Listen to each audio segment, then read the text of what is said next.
Hello, guys. This is Nadeem, and I'm going to teach you biology of 10th class.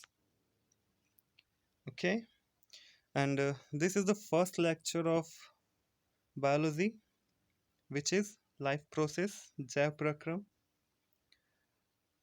ठीक है, तो lecture start करने से पहले मैं आपको बता दूं कि ये मेरी फर्स्ट लेक्चर है.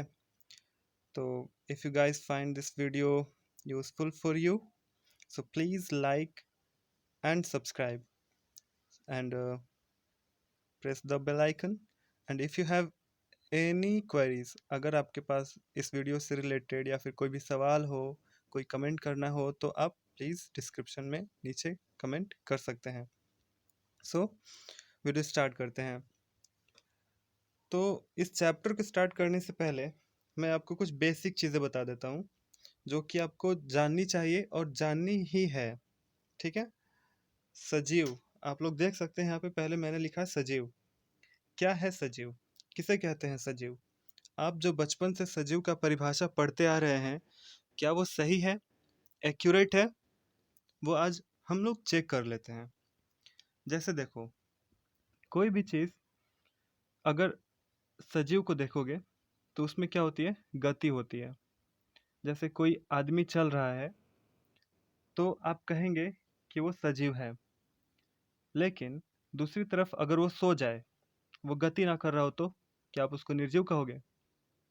एक कुत्ता चल रहा है तब तक आप उसको गति में कह सकते हैं कि वो गति कर रहा है, तो वो सजीव है. लेकिन वही आराम से सो जाए तो? जब वो गति नहीं कर रहा हो तब तो गति के हिसाब से वो तो निर्जीव हो जाना चाहिए, क्योंकि उस समय वो गति नहीं कर रहा है. पेड़, हम जानते हैं कि पेड़ सजीव है लेकिन फिर भी गति नहीं कर रहा है, तो क्या वो निर्जीव है? तो इस आधार पर हम कह सकते हैं कि गति सुफिशियंट लक्षण नहीं है एक सजीव के. आप सिर्फ गति के आधार पर किसी को सजीव नहीं मान सकते हैं. दूसरी बात, वृद्धि. क्या वृद्धि के आधार पर किसी को आप सजीव निर्जीव मान सकते हैं? कहीं पे आप मिट्टी का ढेर लगाइए और उसे बढ़ाते चले जाइए, वो बढ़ रहा है, क्या वो सजीव है? इंसान बढ़ते हैं, जानवर बढ़ते हैं, चलो ठीक है, वृद्धि कर रहा है, पेड़ बढ़ते हैं. लेकिन अगर धूल के परत दर परत बढ़ते चले जा रहे हैं, तो क्या वो वृद्धि है? अगर वो वृद्धि है तो क्या वो सजीव है? नहीं है ना. तो सिर्फ आप वृद्धि के आधार पर भी सजीव मानने की गलती ना करें. वैसे ही सांस लेना, तो हम जानते हैं कि सांस सिर्फ सजीव ले सकते हैं. लेकिन क्या आप देख के बता सकते हैं किसी सजीव को कि हाँ वो सांस ले रहा है या नहीं ले रहा है? नहीं. तो सिर्फ श्वसन के आधार पर, वो भी सांस मतलब श्वसन तो वो कर रहा है, वो सही है, श्वसन कर रहा है तो ही वो जीवित है. लेकिन दिखाई तो नहीं दे रहा है ना कि वो श्वसन कर रहा है या नहीं कर रहा है. ठीक है. तो श्वसन के आधार पे भी, सांस के आधार पे भी हम ये सिर्फ देख के नहीं बता सकते हैं कि वो सजीव है या निर्जीव है. देखना, सजीव देखते हैं, हम लोग बोलते हैं कि सजीव देखते हैं, निर्जीव नहीं देखते हैं. तो ठीक है, सजीव देखते हैं, हमारे पास आँख है तो हम देख रहे हैं. लेकिन अंधे व्यक्ति का क्या? क्या एक अंधा सजीव नहीं है? पेड़ नहीं देखता है तो क्या वो सजीव नहीं है? कि सिर्फ देखने के आधार पे भी आप सजीव निर्जीव का निर्धारण ना करें. भोजन करना, भोजन करना, भोजन मतलब क्या? ऊर्जा. भोजन से हम लोग क्या लेते हैं? ऊर्जा लेते हैं. सजीव भोजन करते हैं, चलो मान लेते हैं सजीव भोजन करते हैं, अपने काम करने के लिए सजीव भोजन करते हैं, ऊर्जा पाने के लिए सजीव भोजन करते हैं. तो गाड़ियों का क्या? गाड़ियों में तो हम लोग पेट्रोल देते हैं, डीजल देते हैं, उनको भी ऊर्जा देने के लिए, चलाने के लिए, गति करने के लिए. तो क्या वो सजीव हैं? नहीं है. तो सिर्फ भोजन करने के आधार पर भी आप सजीव निर्जीव का निर्धारण नहीं कर सकते हैं. तो आखिर मेन क्या है? आणविक गति. जिस जीव में आणविक गति होती है वही सजीव है. मैं ये नहीं कह रहा है कि सजीव ये सारी काम नहीं करते हैं, गति करते हैं, वृद्धि करते हैं, सांस सांस लेते हैं, देखते भी है, भोजन भी करते हैं. लेकिन ये मेन आधार नहीं है कि सिर्फ आप इसी के आधार पर ये बता दें कि हाँ वो सजीव है और निर्जीव है. लेकिन आणविक गति से ही हो सकता है कि वो सजीव है या निर्जीव है. इसको समझते हैं. देखो, आपको कभी ना कभी किसी न किसी अंग में जख्म जरूर हुआ होगा या फिर कटा जरूर होगा. तो कटने या फिर जख्म होने के बाद जब ऑपरेशन होता है तो डॉक्टर क्या चीरा लगाते हैं, फिर साल 2 साल में फिर वो ठीक भी हो जाता है, होता है ना, स्किन जुड़ जाती है वहाँ पे। वो क्यों हुआ? क्योंकि सजीवों के शरीर में आणविक गति होती है। सजीवों के पास ये क्षमता है कि वो खुद ब खुद ठीक कर सकते हैं अपने शरीर को, लेकिन निर्जीवों में नहीं है। जिस निर्जीव को आप तोड़ देते हैं, क्या वो खुद से ठीक हो जाता है? जिस ईंट को आप तोड़ देंगे, जिस पत्थर को आप तोड़ देंगे, क्या वो फिर से वैसे ही बन सकता है? नहीं बन सकता है ना। अगर वो सजीव होता तो वो बन जाता। तो सजीवों का मेन लक्षण क्या है? आणविक गति। जिसमें आणविक गति होता होगा वही सजीव है। तो आई होप कि आपको समझ में आ गया होगा कि सजीव का मेन लक्षण क्या है।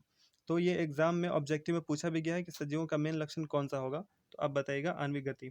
मैंने बताया ना कि ये सारे चीज भी सजीव करते हैं, लेकिन मेन आप इसके आधार पर सजीव निर्जीव का निर्धारण नहीं कर सकते हैं। नेक्स्ट टॉपिक पे बढ़ते हैं। जैसा कि चैप्टर का नाम था लाइफ प्रोसेस, जैव प्रक्रम। तो जैव प्रक्रम क्या है? यहाँ पे देखो मैं जय लिख दिया हूँ, यहाँ पे जैव होगा। तो जैव प्रक्रम एक ऐसा प्रक्रम है जिससे जीव अपने शरीर का क्या करते हैं? अनुरक्षण करते हैं, मतलब अपने शरीर का मरम्मत करते हैं। अनुरक्षण का मतलब क्या होता है? मरम्मत। तो वैसा काम जिससे जीव अपने शरीर की मरम्मत करे, टूट फूट की मरम्मत करे, उसे हम कहेंगे जैव प्रक्रम। जैव प्रक्रम जीवों को जीने के लिए काफ़ी नेसेसरी है। जैव प्रक्रम अगर वो ना करे तो वो जिएंगे ही नहीं। जीवों को जीने के लिए जैव प्रक्रम करना आवश्यक है। कौन कौन से ऐसे प्रक्रम है, कौन कौन से ऐसे कार्य है जिसको हम जैव प्रक्रम कहेंगे? हियर इट इज: पोषण, श्वसन, परिवहन और उत्सर्जन। यही 4 ऐसे टॉपिक हैं जिन्हें हम जैव प्रक्रम कह सकते हैं। और जीने के लिए किसी भी जीव को, अगर वो सजीव है, तो ये 4 प्रक्रम उसको करने ही होंगे। पोषण करना ही होगा तो ही वो जीव जिएगा। तो आपको क्लियर समझ में आ गया जैव प्रक्रम क्या है? जैव प्रक्रम एक ऐसा प्रक्रम है जिससे जीव अपने शरीर का अनुरक्षण करते हैं, और अनुरक्षण का मतलब होता है मरम्मत। भूख लगी आपको, इसका मतलब कि शरीर को खाने की ज़रूरत है, पोषण करेगा। पोषण भोजन करने के बाद उसको पचाना है, उसके बाद उससे एनर्जी निकालनी है तो श्वसन करना होगा। फिर शरीर में उसको अलग तलक पहुंचाना होगा, फिर शरीर से उसको बाहर भी निकालना है, उत्सर्जन। तो ये हो गया आपका जैव प्रक्रम। पहले टॉपिक की ओर चलते हैं, पोषण की ओर। क्या है पोषण? देखिए, पोषण वह प्रक्रिया है जिसमें जीव भोजन ग्रहण करते हैं। ठीक है, पोषण क्या है? पोषण वह प्रक्रिया है जिससे कोई भी जीव अपना क्या करते हैं? भोजन ग्रहण करते हैं, और भोजन से प्राप्त ऊर्जा को अपने शरीर के मरम्मत या अन्य प्रकार के कार्यों में उपयोग करते हैं।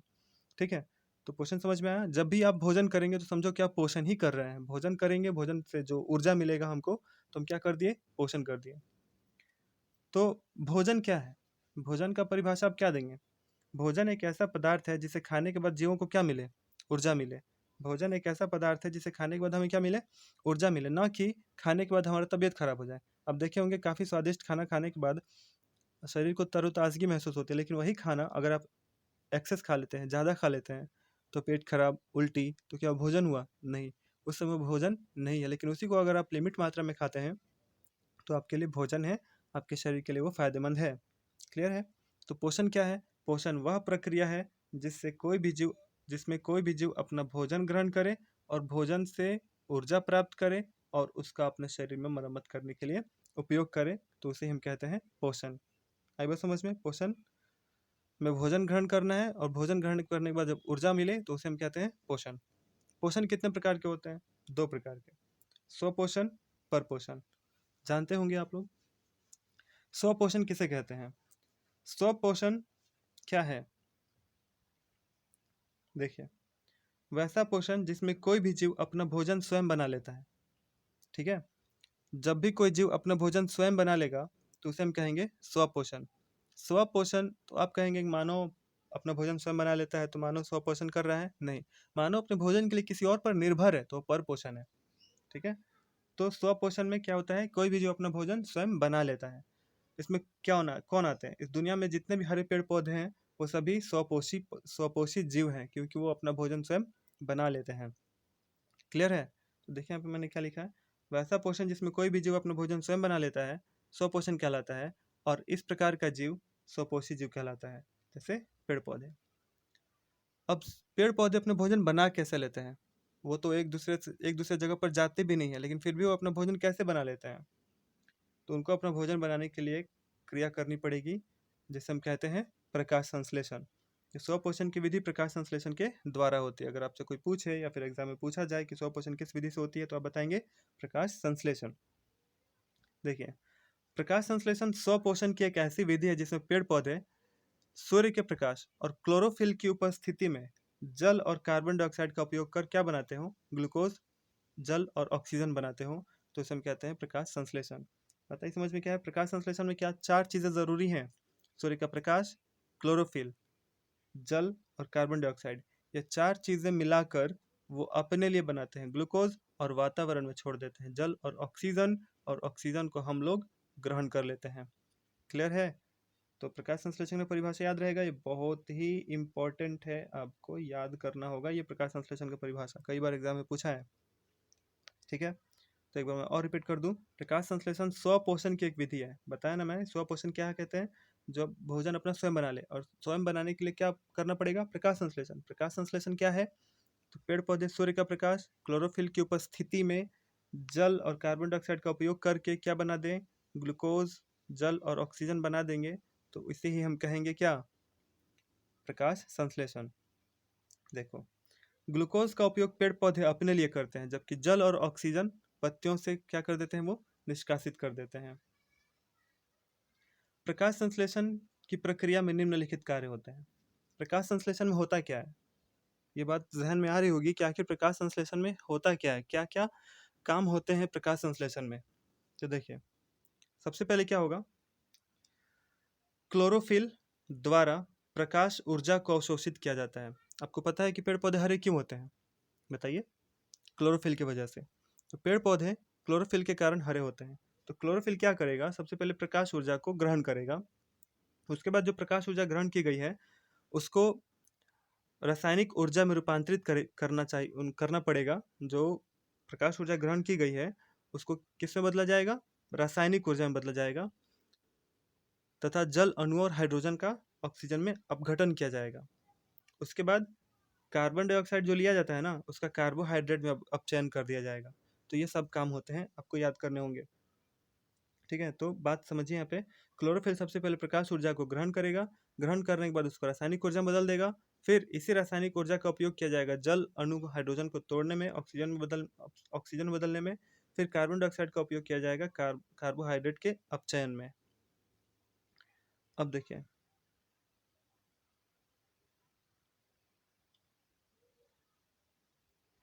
पत्तियों के मीजोफिल में क्लोरोप्लास्ट पाए जाते हैं। देखो यहाँ पे फिर मैंने गलती किया, यहाँ पे मीजोफिल होता है, मीजोफिल।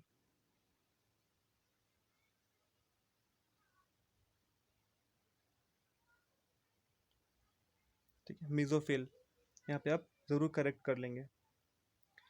वो गलती इसलिए हो गया है क्योंकि टाइपिंग में ये एक्सेप्ट नहीं किया था और वो म्यूजिक फिल्म में लिख लिया, और फिर मैं इसको करेक्शन नहीं कर पाया। ठीक है, सो उसके लिए सॉरी। तो पत्तियों के मीजोफिल में क्या पाया जाता है? क्लोरोप्लास्ट पाया जाता है, जिसमें क्लोरोफिल पाया जाता है। और क्लोरोप्लास्ट में ही प्रकाश संश्लेषण की प्रक्रिया पूर्ण होती है, याद रखेंगे। तो अगर आपसे पूछा जाए कि क्लोरोप्लास्ट कहाँ पाया जाता है, तो आप बताएंगे कि क्लोरोप्लास्ट मीजोफिल ऊतक में पाए जाते हैं। पत्तियों के मीजोफिल ऊतक में क्लोरोप्लास्ट पाए जाते हैं, और क्लोरोप्लास्ट में पाया जाता है क्लोरोफिल, जिसकी वजह से पेड़ पौधे हरे होते हैं। और पूछा जाए कि प्रकाश संश्लेषण की प्रक्रिया कहाँ होती है, तो आप बताएंगे क्लोरोप्लास्ट। पत्तियों पर छोटे छोटे क्या होते हैं? छिद्र पाए जाते हैं। वैसे तो पत्ती पे छोटे छोटे छिद्र नहीं दिखते हैं, लेकिन जब आप माइक्रोस्कोप से पत्तियों को देखेंगे तो आपको काफ़ी सारा छोटा छोटा छिद्र दिखाई देगा। तो पत्तियों पर छोटे छोटे छिद्र पाए जाते हैं, जिसे हम कहते हैं रंध्र या स्टोमेटा। इन्हीं रंध्रों, यहाँ पे है रंध्र, इन्हीं रंध्रों के द्वारा गैसों का आदान प्रदान होता है। ठीक है, इन्हीं रंध्रों के द्वारा गैसों का आदान प्रदान होता है, मतलब कार्बन डाइऑक्साइड अंदर जाएगा और ऑक्सीजन बाहर निकल जाएगा। जैसे हमारे पास नाक है, वैसे ही पेड़ पत्तियों का नाक है। तो रंध्रों के खुलने और बंद होने की क्रिया द्वार कोशिकाएं नियंत्रित करती हैं। गार्ड सेल इसको हम लोग कहते हैं, GUARD, गार्ड सेल्स, है ना। तो पत्तियों पर छोटे छोटे छिद्र पाए जाते हैं, जिसे हम लोग रंध्र कहते हैं। अगर एग्जाम में पूछा जाए कि रंध्र किसे कहते हैं, तो आप बताएंगे पत्तियों पर जो छोटे छोटे छिद्र होते हैं उसे हम रंध्र कहते हैं। और रंध्र को खुलने और बंद होने की क्रिया को कौन नियंत्रित करता है? गार्ड सेल, द्वार कोशिकाएं। जब द्वार कोशिकाएं फैलती हैं तो रंध्र खुल जाता है, और जब द्वार कोशिकाएं सिकुड़ जाती हैं तो रंध्र बंद हो जाता है। सो लुक एट द रंध्र, यह है रंध्र का फिगर। ये खुला हुआ रंध्र है, ये बंद हुआ रंध्र है। यहाँ पे ये इसी को हम लोग द्वार कोशिका कहते हैं। ये रंध्र है बीच का, और ये बीच में सब जो आपको दिख रहा है ये छोटा छोटा, ये सभी क्लोरोप्लास्ट है, हरित लवक है। यहीं से कार्बन डाइऑक्साइड अंदर जाता है और फिर ऑक्सीजन बाहर निकल जाता है। ठीक है, तो ये है आज का लेक्चर।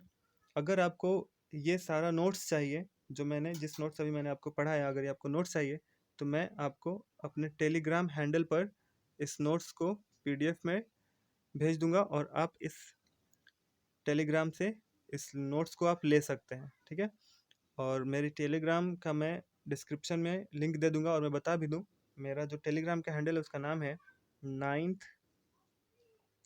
10th classes.